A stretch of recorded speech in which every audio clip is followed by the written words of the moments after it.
नारायण नारायण नारायण नारायण। श्रीमद् भागवत नवम स्कंध अथ पंचदशोऽध्यायः 15वां अध्याय। ऋचिक, जमदग्नि और परशुराम जी का चरित्र। श्री सुखदेव जी कहते हैं, परीक्षित, उर्वशी के गर्भ से पुरुरवा के 6 पुत्र हुए। आयु, श्रुतायु, सत्यायु, रय, विजय और जय। श्रुतायु का पुत्र था वसुमान, सत्यायु का श्रुतंजय, रय का एक और जय का अमित, विजय का भीम, भीम का कांचन, कांचन का होत्र और होत्र का पुत्र था जहनु। ये जहनु वही थे जो गंगा जी को अपनी अंजलि में लेकर पी गए थे। जहनु का पुत्र था पुरु, पुरु का बलाक और बलाक का अजक, अजक का कुश था। कुश के 4 पुत्र थे, कुशाम्बु, तनय, वसु और कुशनाभ। इनमें से कुशाम्बु के पुत्र गादी हुए। परीक्षित, गादी की कन्या का नाम था सत्यवती। ऋचिक ऋषि ने गादी से उनकी कन्या मांगी। गादी ने यह समझकर कि ये कन्या के योग्य वर नहीं है, ऋचिक से कहा, मुनिवर, हम लोग कुशिक वंश के हैं, हमारी कन्या मिलनी कठिन है, इसलिए आप 1000 ऐसे घोड़े लाकर मुझे शुल्क रूप में दीजिए, जिनका सारा शरीर तो श्वेत हो, परंतु एक एक कान श्याम वर्ण का हो। जब गादी ने यह बात कही, तब ऋचिक मुनि उनका आशय समझ गए और वरुण के पास जाकर वैसे ही घोड़े ले आए और उन्हें देकर सुंदरी सत्यवती से विवाह कर लिया। एक बार महर्षि ऋचिक से उनकी पत्नी और सास दोनों ने ही पुत्र प्राप्ति के लिए प्रार्थना की। महर्षि ऋचिक ने उनकी प्रार्थना स्वीकार करके दोनों के लिए अलग अलग मंत्रों से चरु पकाया और स्नान करने के लिए चले गए। सत्यवती की मां ने यह समझकर कि ऋषि ने अपनी पत्नी के लिए श्रेष्ठ चरु पकाया होगा, उससे वह चरु मांग लिया। इस पर सत्यवती ने अपना चरु तो मां को दे दिया और मां का चरु वह स्वयं खा गई। जब ऋचिक मुनि को इस बात का पता चला, तब उन्होंने अपनी पत्नी सत्यवती से कहा कि तुमने बड़ा अनर्थ कर डाला। अब तुम्हारा पुत्र तो लोगों को दंड देने वाला घोर प्रकृति का होगा और तुम्हारा भाई होगा एक श्रेष्ठ ब्रह्मवेत्ता। सत्यवती ने ऋचिक मुनि को प्रसन्न किया और प्रार्थना की कि स्वामी, ऐसा नहीं होना चाहिए। तब उन्होंने कहा, अच्छी बात है, पुत्र के बदले तुम्हारा पौत्र वैसा घोर प्रकृति का होगा। समय पर सत्यवती के गर्भ से जमदग्नि का जन्म हुआ। सत्यवती समस्त लोकों को पवित्र करने वाली परम पुण्यमयी कौशिकी नदी बन गई। रेणु ऋषि की कन्या थी रेणुका। जमदग्नि ने उसका पानी ग्रहण किया। रेणुका के गर्भ से जमदग्नि ऋषि के वसुमान आदि कई पुत्र हुए। उनमें सबसे छोटे परशुराम जी थे। उनका यश सारे संसार में प्रसिद्ध है।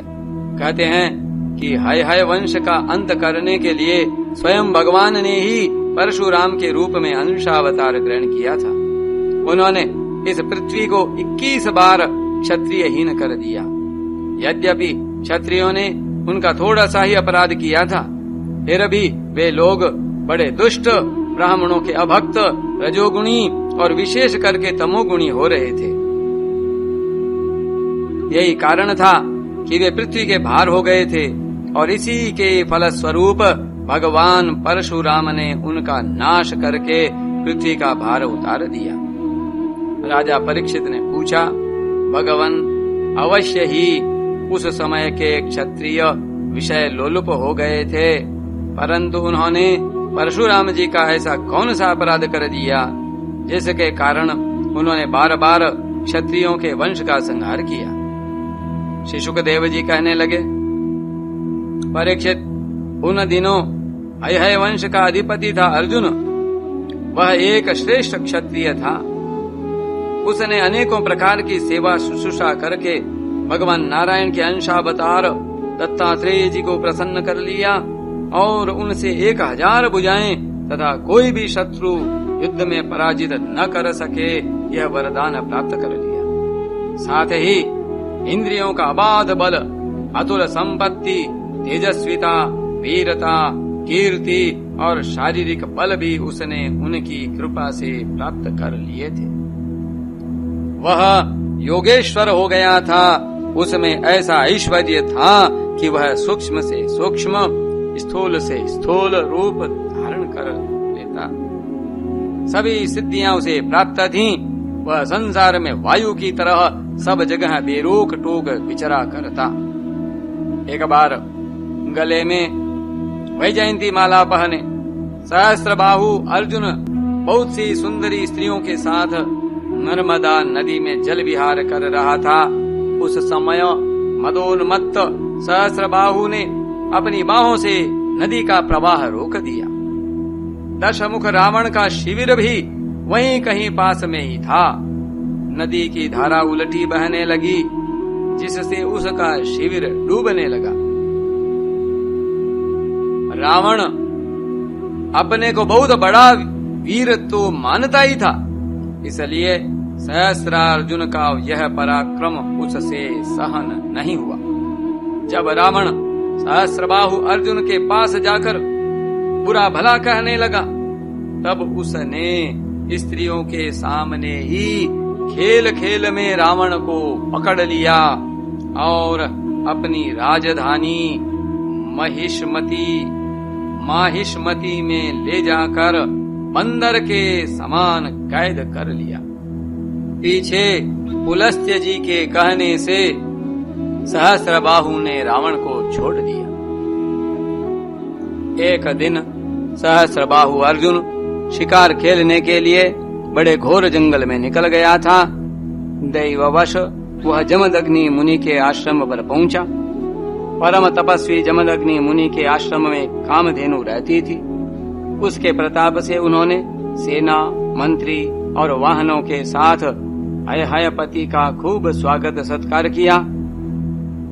वीर अयहयाधिपति ने देखा कि जमदग्नि मुनि का ऐश्वर्य तो मुझसे भी बड़ा चढ़ा है, इसलिए उसने उनके स्वागत सत्कार को कुछ भी आदर न देकर कामधेनु को ही ले लेना चाहा। उसने अभिमानवश जमदग्नि मुनि से मांगा भी नहीं, अपने सेवकों को आज्ञा दी कि कामधेनु को छीन ले चलो। उसकी आज्ञा से उसके सेवक बछड़े के साथ डकारती हुई कामधेनु को बलपूर्वक माहिष्मती पुरी ले गए। जब वे सब चले गए तब परशुराम जी आश्रम पर आए और उसकी दुष्टता का वृतांत सुनकर चोट खाए हुए सांप की तरह क्रोध से तिलमिला उठे। वे अपना भयंकर फरसा, तरकस, ढाल एवं धनुष लेकर बड़े वेग से उसके पीछे दौड़े, जैसे कोई किसी से न दबने वाला सिंह हाथी पर टूट पड़े। सहस्त्रबाहु अर्जुन अभी अपने नगर में प्रवेश कर ही रहा था कि उसने देखा परशुराम जी महाराज बड़े वेग से उसी की ओर झपटे आ रहे हैं। उनकी बड़ी विलक्षण झांकी थी। वे हाथ में धनुष बाण और फरसा लिए हुए थे। शरीर पर काला मृग चर्म धारण किए हुए थे और उनकी जटाएं सूर्य की किरणों के समान चमक रही थीं। उन्हें देखते ही उसने गदा, खड़ग, बाण, रिष्टि, शतग्नि और शक्ति आदि आयुधों से सुसज्जित एवं हाथी, घोड़े, रथ तथा पदातियों से युक्त अत्यंत भयंकर 17 अक्षौहिणी सेना भेजी। भगवान परशुराम ने बात की बात में अकेले ही उस सारी सेना को नष्ट कर दिया। भगवान परशुराम जी की गति मन और वायु के समान थी। बस वे शत्रु की सेना काटते ही जा रहे थे। जहाँ जहाँ वे अपने फरसे का प्रहार करते, वहाँ वहाँ सारथी और वाहनों के साथ बड़े बड़े वीरों की बाहें, जांघें, कंधे कट कट कर पृथ्वी पर गिरते जाते थे। हयाधिपति अर्जुन ने देखा कि मेरी सेना के सैनिक उनके धनुष, ध्वजाएं और ढाल भगवान परशुराम के फरसे और बाणों से कट कट कर खून से लथपथ रणभूमि में गिर गए हैं। तब उसे बड़ा क्रोध आया और स्वयं भिड़ने के लिए आधमका। उसने एक साथ ही अपनी 1000 भुजाओं से 500 धनुषों पर बाण चढ़ाए और परशुराम जी पर छोड़े। परंतु परशुराम जी तो समस्त शस्त्रधारियों के शिरोमणि ठहरे। उन्होंने अपने एक धनुष पर छोड़े हुए बाणों से ही एक साथ सबको काट डाला। अब हयाधिपति अपने हाथों से पहाड़ और पेड़ उखाड़कर बड़े वेग से युद्ध भूमि में परशुराम जी की ओर झपटा। परंतु परशुराम जी ने अपनी तीखी धार वाले फरसे से बड़ी फुर्ती के साथ उसकी सांपों के समान भुजाओं को काट डाला।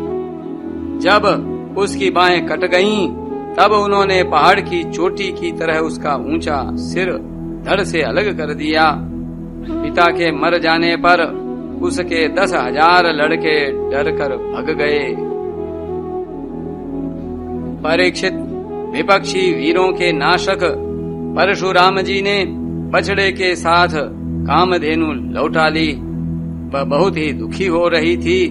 उन्होंने उसे अपने आश्रम पर लाकर पिताजी को सौंप दिया और माहिष्मति में सहस्त्रबाहु ने तथा उन्होंने जो कुछ किया था सब अपने पिताजी तथा भाइयों को कह सुनाया। सब कुछ सुनकर जमदग्नि मुनि ने कहा, हाय हाय परशुराम, तुमने बड़ा पाप किया। राम राम, तुम बड़े वीर हो, परंतु सर्वदेवमय नरदेव का तुमने व्यर्थ ही वध किया।